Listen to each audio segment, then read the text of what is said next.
இயேசுவுக்கே புகழ்.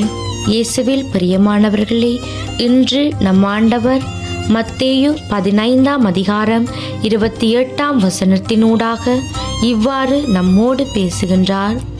இயேசு மறுமொழியாக, அம்மா, உமது நம்பிக்கை பெரிது, நீர் விரும்பியவாறே உமக்கு நிகழட்டும் என்று அவரிடம் கூறினார். ஆம் பிரியமானவர்களே, அன்று கனானிய பெண்ணுக்கு இயேசுவின் மேல் இருந்த விசுவாசம் மிகவும் பெரியதாயிருந்தது. தன்னுடைய மகளுக்காக ஆண்டவரிடம் வந்து உதவி வேண்டினாள்.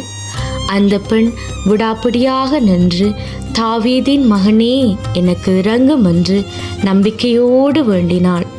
இயேசு அப்பெண்ணின் நம்பிக்கையை கண்டு அவளின் மகளுக்கு விடுதலை கொடுத்து சுகப்படுத்தினார். நாம் எமது வாழ்க்கையை சற்று சிந்தித்து பார்ப்போம். எங்களோட வாழ்க்கையிலேயும் பல தேவைகள், விருப்பங்கள், வேண்டுதல்கள் இருக்கும். நாங்கள் அவற்றையெல்லாம் ஆண்டவருட பாதத்தில் ஒப்பு கொடுத்து ஜெபிப்போம். எங்களோட ஜெபம் கேட்கப்படாத மாதிரி தான் இருக்கும்.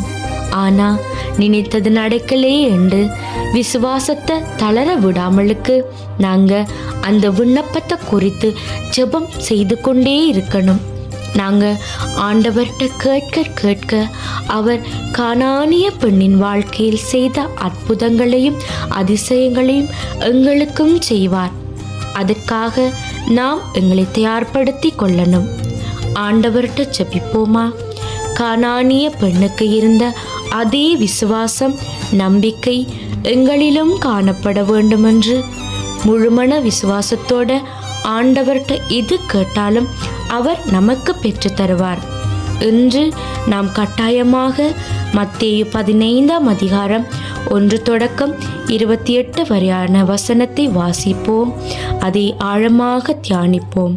எங்களோட வாழ்க்கையிலேயும் அற்புதங்கள் நிகழ ஆண்டவரிடம் ஜெபம் செய்வோம். ஆமேன்.